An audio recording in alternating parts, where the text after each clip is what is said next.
Pablo Quintero, politólogo, consultor político, asesor comunicacional y de campañas electorales, vamos a hablar sobre la campaña para las primarias opositoras que ya formalmente ha iniciado.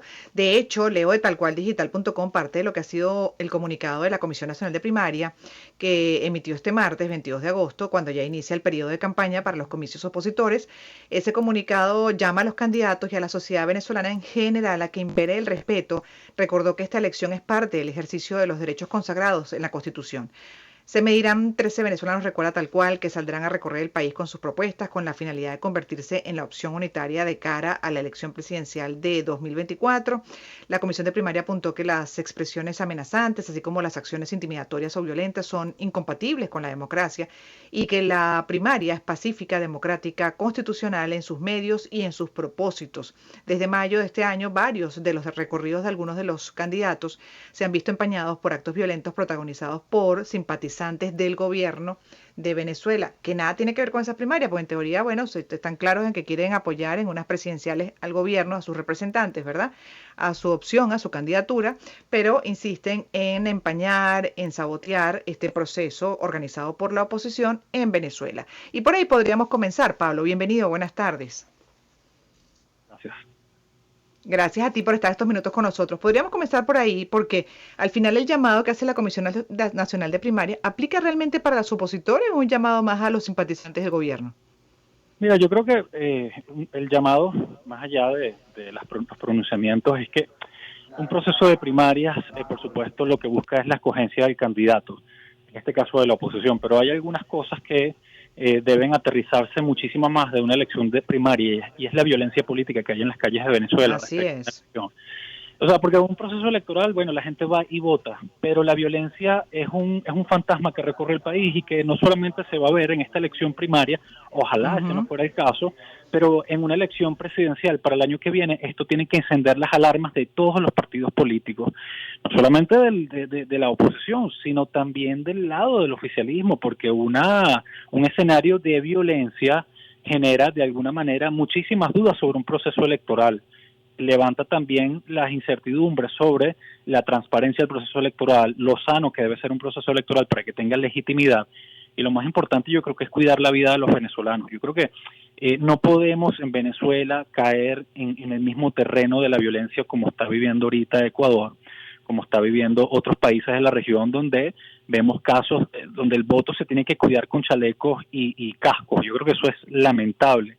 En Venezuela la violencia se ha manifestado de otra manera. Sin embargo, yo creo que más allá de los pronunciamientos hay que cuidar el voto y hay que entender que esto es un proceso bastante complejo, donde el venezolano, por un lado, tiene miedo de ir a las calles, por supuesto, porque no quiere ser víctima de violencia por parte de grupos irregulares, pero por otro lado también, diríamos, la tarea más desafiante de la oposición es convencer a que la gente participe de forma masiva en las primarias, pero que también se sienta segura. Y eso es un gran desafío, porque mucha gente dirá, bueno, yo quiero ir a votar, quiero participar, pero no quiero ser víctima de violencia, no quiero que nadie vaya a atentar contra mi vida. Entonces es un gran reto, no es tarea fácil para la oposición. Para nada, porque además tú decías que empecemos, tenemos 20 años, quizás un poco menos, pero la realidad es que tenemos mucho tiempo, no, sí, 20 años en esa violencia de Claro, calle, desgastante y, como bien dices tú, lamentable en una supuesta democracia, ¿no? sí. Además es muy evidente cuando uno pues repasa esas imágenes que se han compartido, por ejemplo, de los candidatos de oposición que están, bueno, Uh-huh. haciendo campaña en el interior para las primarias esos ataques que han recibido se ven muy organizados.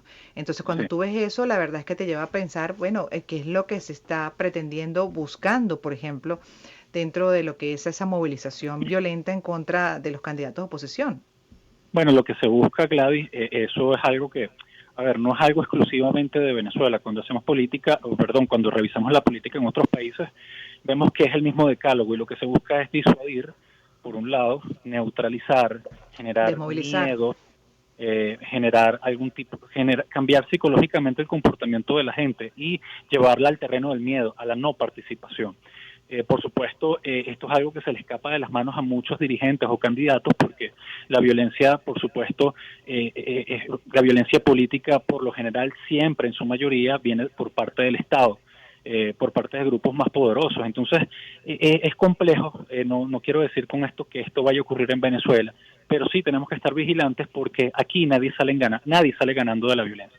Tanto pierde la oposición, pero pierde el oficialismo también y pierde el chavismo de alguna manera.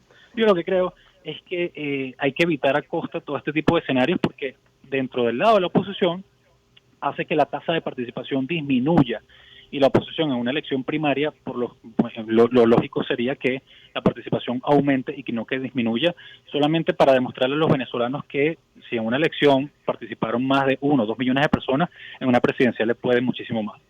Que en eso también quisiera entrar contigo, por ejemplo, como politólogo, consultor político, asesor comunicacional y de campañas electorales, hablamos con Pablo Quintero. Básicamente, en este momento ya no queda mucho, estamos hablando de que cierra agosto y lo que queda es septiembre, bueno, ya el mes de octubre, el 22 para la participación en las primarias. ¿Sientes que ha aumentado, digamos, la voluntad del electorado a participar en este proceso? Mira, Gladys, hay muchísimas investigaciones y encuestas que te dicen un número y otro. Yo siempre me aterrizo a el escenario de la realidad del metro cuadrado de la gente y la opinión pública, pero no la opinión mediatizada que está en las redes sociales, porque más allá de los números hay encuestas que te dicen que más del 50% quiere votar, menos del 50%. Al fin y al cabo, el estado mental y el foco de atención del ciudadano están en los problemas muy locales: el agua, la luz, la electricidad, el dólar, la educación, etcétera. Entonces yo creo que es un número muy variable, es un número muy moldeable a la situación política del país, pero esto pudiera disminuir si se instala una campaña de miedo de aquí hasta las elecciones y si esto disminuye, si esto sigue consecutivamente hasta las elecciones presidenciales. El adversario político siempre va a buscar maneras de buscar escenarios de abstención, que tú no vayas a votar, etcétera, etcétera. Y por otro lado, la oposición tiene que hacer un esfuerzo muchísimo grande, Gladys, en no contradecirse públicamente y no ver esta campaña como una contienda entre ellos. Tiene que ser una campaña unitaria, por supuesto, para enfrentar al candidato del oficialismo. Claro, y en ese caso estamos fallando. Sí, hay muchísimas fallas y fallas viejas, Gladys, no estamos hablando de fallas nuevas. El dirigente político opositor sigue cometiendo los mismos errores, atacándose públicamente, generando una campaña bastante alejada de la gente, una campaña que no ataca los problemas de raíz, una campaña que se queda en la consigna, en la emoción. Y yo En creo el que hay que populismo. canalizar En el exactamente populismo, ¿no? en el populismo, y al final yo creo que el venezolano lo que quiere es bastante honestidad al día de hoy. Ya son muchísimos años prometiendo cambio, y si ese cambio no llega, lo que viene es un bajón emocional para las elecciones presidenciales o para cualquier escenario político más adelante. Claro, pero aunque todavía hay algunos que compran ese populismo, lo vemos en Venezuela y lo vemos también en otras campañas que se desarrollan en la región, por ejemplo, latinoamericana. Es increíble cómo hay quienes son presa fácil de esos mensajes muy populistas, distorsionados o muy apartados de la realidad país, porque además, lo decía, incluso en una así lo veo, que tú ofrezcas, incluso hasta con un monto determinado, por ejemplo, una pensión, sin ni siquiera haberte medio aproximado a la administración central ni saber ni con qué te vas a encontrar, ya me parece un mensaje muy populista.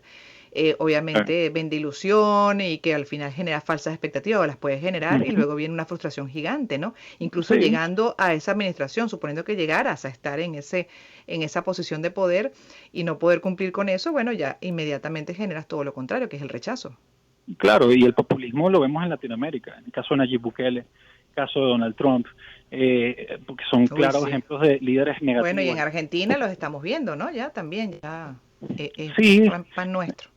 sí, es el pan de cada día de la política latinoamericana, desafortunadamente, pero para eso es importante educar a la ciudadanía y que la ciudadanía entienda que con promesas no se cambia un país, el país se cambia con acción y con una penetración cultural de las ideas bastante grande. Yo creo que eso es lo más importante que hay que entender. Y lo otro es, Gladys, yo creo que una ciudadanía informada, una ciudadanía crítica es obligatoria para que el país cambie verdaderamente, porque el populismo siempre aprovecha y utiliza los momentos de crisis para prometer, para de alguna manera ilusionar, para movilizar, pero la movilización del populismo es bastante negativa, no necesariamente tiene la razón. O sea, yo creo que aquí hay que evitar de alguna manera caer en la trampa de los discursos bonitos, de insignias, de eslóganes, de cuñas. O sea, yo creo que el país requiere mucha síntesis, responsabilidad, estrategia. Lo más importante, Gladys, es que los políticos hablen con el ejemplo. Ya la gente está cansada de políticos que se alejan de la ciudadanía, que actúan de forma tribal y no se comunican y no practican el ejemplo. Bueno, tú sabes que esa es mi campaña, ¿no? En esa campaña estoy hace Ujú. rato por el pensamiento crítico, criterio de realidad, sentido Así es. común. Así es, dejar la idealización que es tan peligrosa, lo tocábamos en la primera hora y bueno, eso se puede extrapolar a diferentes ámbitos de nuestras vidas, incluso Así desde es. el ámbito familiar hasta ese ámbito nacional en lo político, por ejemplo, Y, y electoral. el, y, el, y el hiperpersonalismo también, Ay, Gladys. no, por favor. El político que es de todo, o sea, el político Así es. que es ingeniero, que es médico, que es arquitecto, que hace todo. Yo creo que la gente está agotada de eso y la gente al día de hoy quiere líderes un poco más responsables y más críticos además. Aterrizados además, ¿no? Que bueno, además, cuando lleguen al poder se comporten como los países desarrollados, incluso muchos desarrollados, por ejemplo los nórdicos, como cualquier ciudadano, que vivan como ciudadanos además, que pateen las calles, incluso las recorran y se trasladen con el transporte público. Eso en Venezuela podría ser una utopía por el concepto de la República girando en torno a la figura presidencial. Sí, fíjate, diste en el clavo en algo que me llama mucho la atención. Aquí en Venezuela, Gladys, no vemos políticos echando gasolina. Yo no he visto un político haciendo mercado. Eso está Ujú. condenado. Sí, y a veces hacer esta crítica nos lleva a empezar que el político tiene que estar lejos del ciudadano. No, tiene que estar lo más cerca posible para entender sus problemas.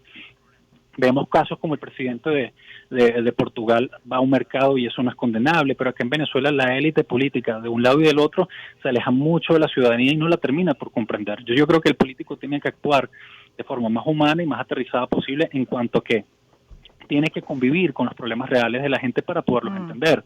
Por eso digo, yo siempre le hago la pregunta a la gente, ¿usted ha visto un político haciendo mercado? ¿Un político sabe cuánto se gasta en la canasta básica? ¿Será que usted ve un político, oye, comprando como la gente normal? O sea, yo creo que el venezolano tiene que aterrizar mucho ese comportamiento porque al contrario le ha hecho muchísimo daño a su imagen. Te parecieron mal continental, ¿ah? De continental me refiero al continente americano. ¿No lo sientes así desde Estados Unidos para abajo? Esa es como la práctica constante de la figura presidencial, lleno de escoltas, apartado de la ciudadanía, a diferencia de algunos países europeos. Sí, hay una cultura, insisto, una cultura de quizás de la Culto, distancia, hay una cultura de culto. de culto, de personalismo, de caudillismo, donde, mira, a veces se descuidan otras cosas y las formas se pierden bastante en política. Yo creo que hay que retomar mucho las formas y el político tiene que ser Ujú. más ciudadano. La gente Sí, aspira ser gobernada tal vez o ser representada, mejor dicho, con un político un poco más responsable, pero también más ciudadano, más cercano a la gente. bueno, tú sabes que también otra, si lo veo, una de las cosas que comentaba es que para mí un palacio de Miraflores, por ejemplo, palacio, para mí debería quedar como un museo. Y entre otras cosas, para no olvidar las cosas, las situaciones que hemos atravesado, justamente, para en esa construcción de ciudadanía, pues repasar siempre la historia, esa historia reciente, para no repetirla, ¿no? Y pues llevaría a esa figura presidencial a una vida cotidiana. Punto final, desde su casa y bueno, o algún lugar, una oficina donde pueda administrar, pueda reunirse, etcétera, pero muy normal. Sí, Gladys, yo creo que todo gira en torno a la educación, a la crítica, a la ciudadanía, y por eso es un Ujú, desafío para el venezolano que si quiere ver un cambio profundo en su país, en nuestro país, yo creo que hay que ser mucho más críticos con los políticos que pretenden gobernar a Venezuela. Más allá de ujú. sus preferencias ideológicas y políticas, yo creo que lo que quiere hoy la ciudadanía es cercanía, honestidad, estrategia y muchísima responsabilidad al momento de plantear estrategias políticas que estén ancladas en la realidad. No políticos que prometan cambio y no lo cumplan, no políticos que prometan salida, prometan escenarios de violencia. Yo creo que hay que alejarse de eso. La gente quiere síntesis y responsabilidad al día de hoy, pero sobre todo políticos, Gladys, que sepan lo que están haciendo y que entiendan que la ciudadanía tiene tiempo de agotamiento, tiene saturación emocional, se agota, se cansa. O sea, la gente no está preparada para tantas promesas incumplidas, la gente no está preparada para tantos discursos, la gente lo que quiere son soluciones en Venezuela. Una Venezuela que quiere Mm. cambio, que quiere servicios públicos de calidad al día de hoy. Ujú. Y ya para terminar también dentro de esa campaña, la verdad es que uno siente, o sea, no tengo la mano las encuestas y básicamente es un tema de contacto con la gente y lo que la gente va respondiendo por las diferentes vías. El nombre que suele salir como preferido de una mayoría para esas primarias es María Corina Machado. Y ya para cerrar, sabiendo el tema también que, bueno, de la inhabilitación, con el criterio de realidad que estamos hablando, Pablo, ese pensamiento crítico, hasta qué punto es saludable o no, por ejemplo, que corran esa campaña Maracorina con lo que sabemos lleva en contra. Fíjate, yo creo que más allá de las preferencias de números, políticas, etcétera, la intención de voto, está el tema de la responsabilidad, Gladys, está el tema hasta qué punto puede hacer posible su promesa de campaña de ir hasta el final. Hay que responder eso, en ese caso, en el caso de María Corina. Mm. Yo creo que también María Pero, Corina, Gladys, puede ujú, tener una ventaja, pero puede tener una gran desventaja, es que sola no puede gobernar. Necesitas todas las fuerzas políticas para de alguna manera gobernar a Venezuela. claro. Y ahí tampoco lo vemos muy claro el asunto dentro de la coalición opositora, que ya no se podría decir coalición, ¿verdad? Ya no existe como coalición, Pablo. Creo que se fue la comunicación con Pablo. Pero bueno, nada, seguiremos conversando con él, por supuesto, sobre este tema político electoral. Pablo Quintero es politólogo, sí, se cortó la comunicación, consultor político, asesor comunicacional y de campañas electorales. Me encanta siempre desarrollar estas conversaciones con él. Es básicamente un análisis, reflexiones en conjunto. Y bueno, para tener un criterio más amplio y más acertado de una situación nada fácil que es la que vivimos en Venezuela. 4:50, voy a hacer publicidad y luego vamos con el último tema del día.